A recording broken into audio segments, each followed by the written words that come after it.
the Femafricmaths channel. Today we are very excited about our interview. It's in the series of Ames Ghana graduates who graduated just a few weeks ago, and we are very excited about our next interview. So welcome to our channel. And thank you, Angela. we would like you to start by introducing yourself and your journey through mathematics. Okay. My name is Crownie Eme. I'm a Ghanaian from the Greater Accra region of Ghana. Yeah, I'm a mathematician and software engineer. I studied general science in high school, and then I went on to do mathematics and computer science in the University of Ghana, Legon. And then I did my master's at Ames in mathematical sciences. Wow. Yes. So to you, what was the most exciting thing or profound thing you took out of your Ames experience, right? Because we are still in celebratory mode, right? Yes. Just finished graduating, so what would be the one thing that you would say that you took out from your Ames experience? Okay, so Ames taught me a lot. The Ames program is different from like other programs that I've done before. It's very intense, like 24 hours learning. So it taught me endurance. I regained my confidence as a mathematician at Ames, and I also got to work with people from various African countries, like over 16 African countries. Yes, so you just Africa was just like us. I know, Africa was just like in my mouth. I interacted with so many people, and it was very knowledgeable. So I wanted to take something else. So you mentioned confidence, right? Yes. So one of the reasons we invited Crownie was to share her unique story, right? So what do you mean by regaining your confidence? What was your previous experience, and what was new about Ames that helped you to regain your confidence? So I was a very smart child from the beginning. So I went to school very smoothly. Went to high school, taught my class a lot of times. Then went to high school, did really well in my WASI. And then I went to Legon. I was really excited to do mathematics and computer science. It was my thing. A lot of people were complaining, like, oh, math, why math? What do you want to do with math after? My family also really wanted me to do medicine. Like every African family. Science student wants to do medicine, and the prestige and the job security.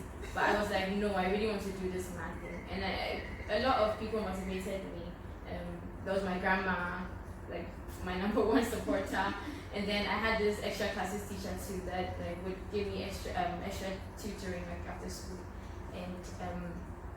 And so everything was fine until I went to Legon.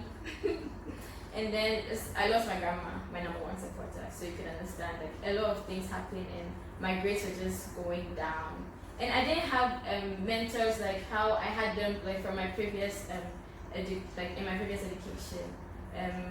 Over there, it would share your struggles with, who could give you some exactly. I didn't have that. It was just a big place, and everybody was just going but there. You have course advisors, right? Yes, but it's like we weren't really encouraged to go and see them. So with the course advisor, I don't think I would have done math, computer science, and chemistry.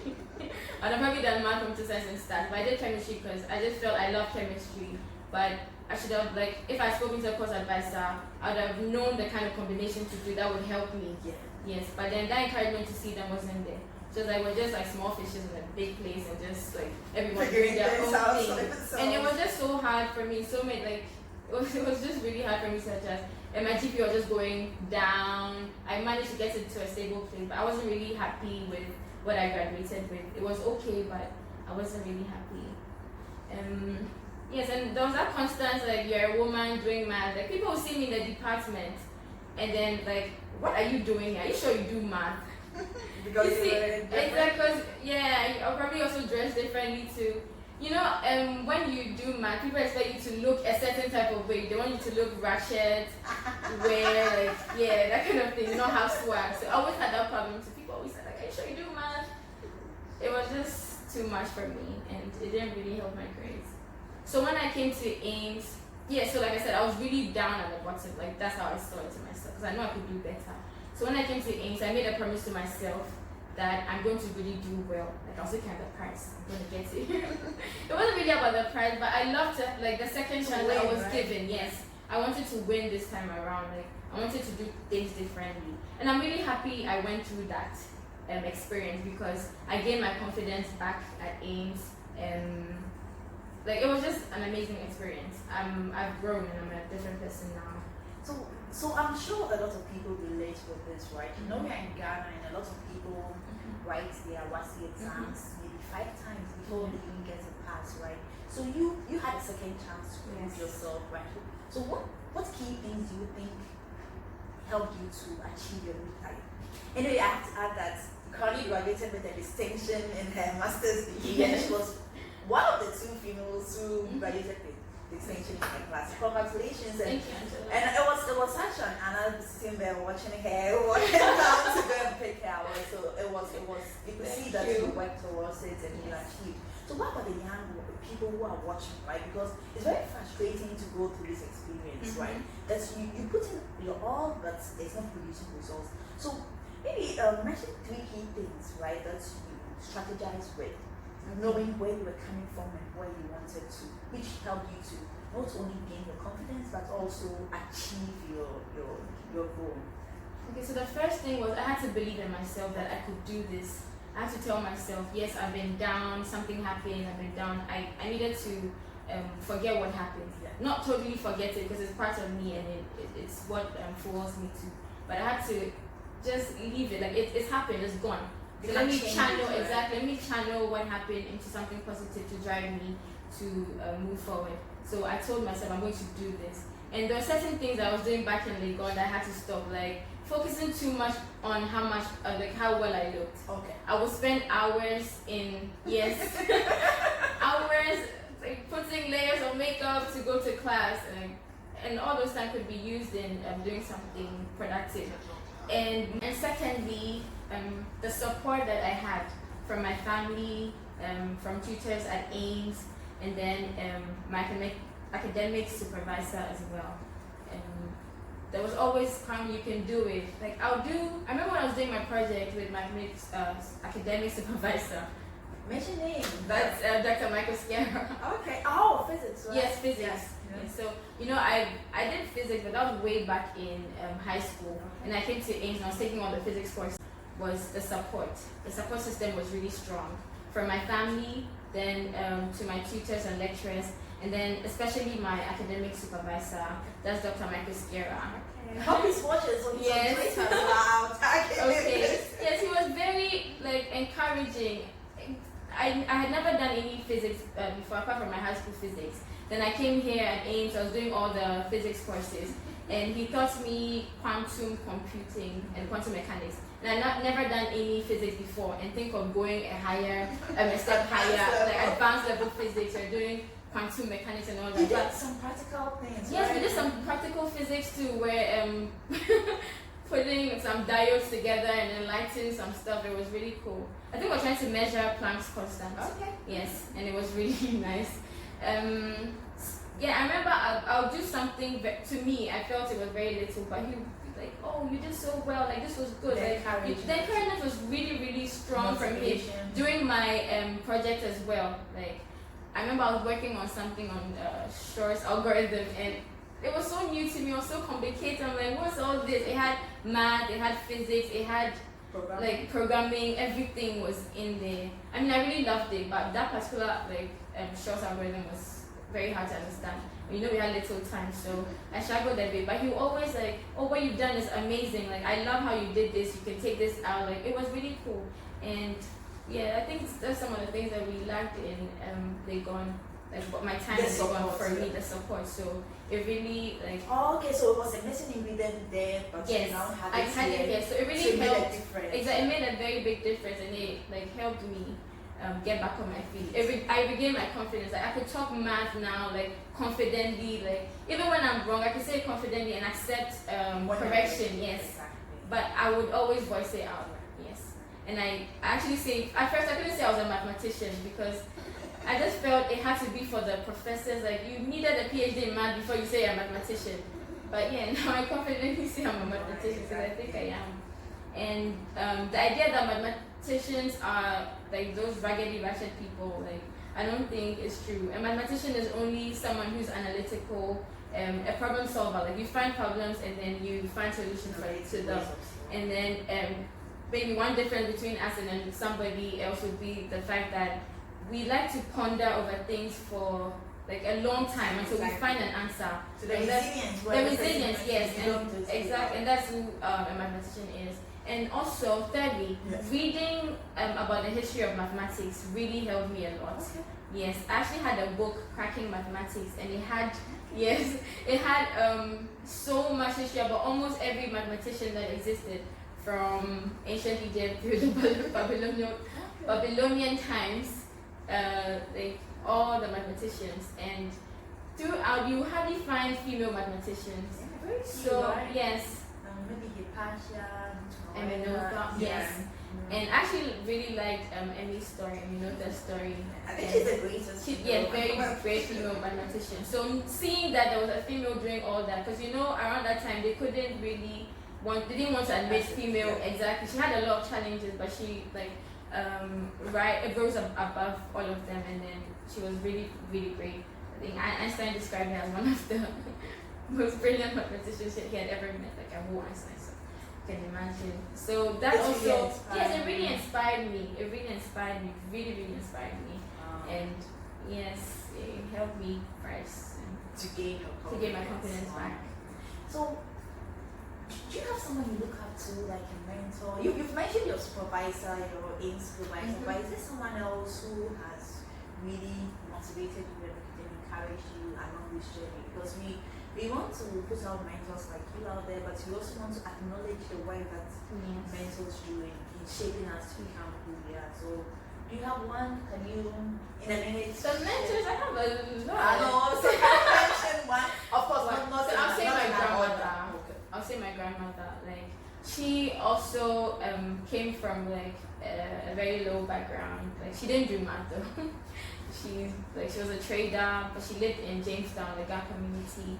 But she was able to leave that place and like do amazing things, like raising about 8 kids on her own, a single mother. So I really admire her a lot. And she always pushed me, like my grandma, like you can do it. She was always that person, like you can do this. She was my cheerleader, like always behind me. She used to have this song, Ghana song that she used to sing, try again until you succeed. But she sang it in Ghana, not who sing it in Ghana. And every time, like it would ring in my head every time I feel like giving up. And it might sound cliche, but it's really, really true. Like try again until you succeed. Like, that's exactly what you did. That's what I did. I knew I had been down before. I didn't let that get to me. Every time, like try again until you succeed. So I did just that, and then now I'm here. Wow. Yeah.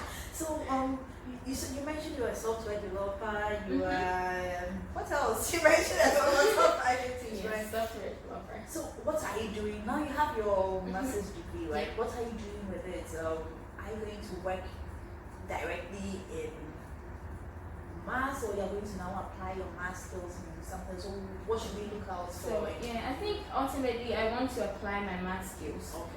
I've had some work experience before, and when you go into the workplace, you find there's a lot of problems that need to be solved.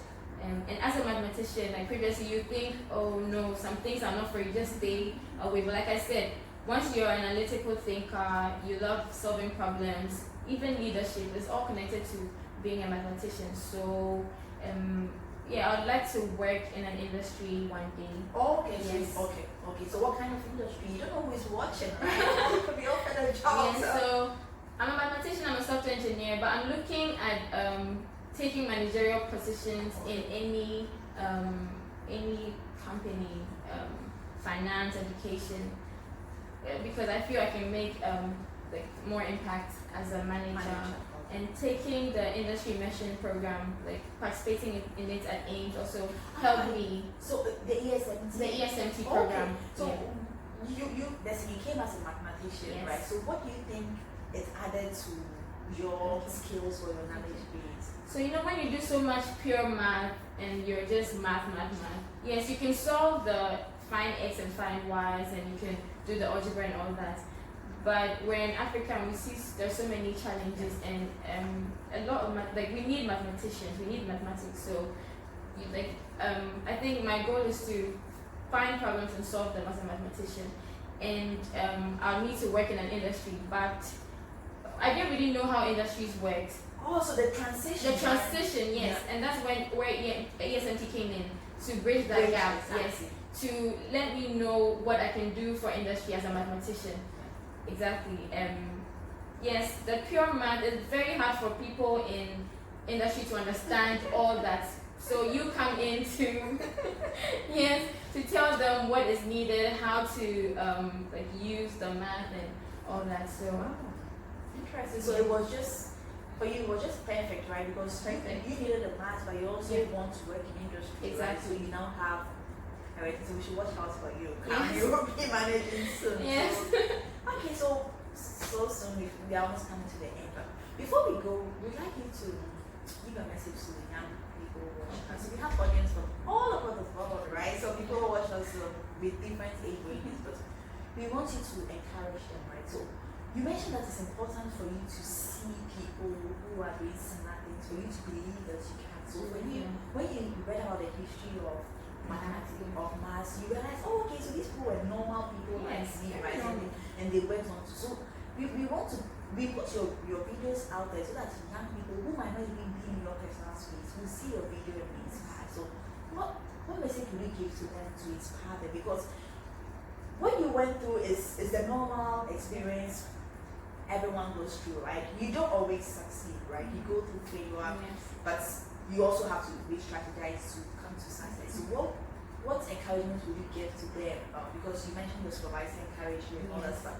So how would you encourage them? Maybe someone is watching, a person has written varsity 5 times and they are still not passing, right? How would you encourage them? Maybe someone is watching, the person wants to be a software developer, a manager, a mathematician. Like, what would be your inspirational message to them? So what I want to say is nothing is too high or too far for you to reach. With hard work, perseverance, it might sound very cliche, but that's what you need: consistency. You need hard work. You need to try again until you succeed. You have to sing that song for us. It's a girl. Yeah, their parents watching. Okay. Okay, so it goes like this: Ka ka ka eko, ABC le kasemo, ka ka ka eko. Omode po keke eshe, obaye kunimbiane. Ka oni janjewi, ka ka ka eko. Yeah, so try again. Learn the ABCs. You're only left with improving. Don't give up now. Try again. Okay, Yeah. so if you're watching us, Crownie says you should try. Yeah, keep trying. You will go down, and the beauty of it is you learn from it. You rise above what happened. It forces you to go to your next level. And you learn a lot. Like I said, I stopped doing the wasting time on makeup, salon time. I cut my hair whilst I was at Ames. Because you don't have time. Yeah, because you don't have time to be walking around to the salon and wasting time on deciding what hair do I do. But now I'm done, and then yes, I could put on my heavy makeup. I could look nice. Yes, because as a mathematician, please, we are not zombies who look ratchet every time. And no. You can look nice, but then there's time for everything. So you should prioritize your activities. So you're very thanks so much. Productive. Yeah, to make you productive. To make you very productive. Yeah. Thanks, Crownie, for coming. Thank you look so forward much to sharing your story. Okay. The world. Bye.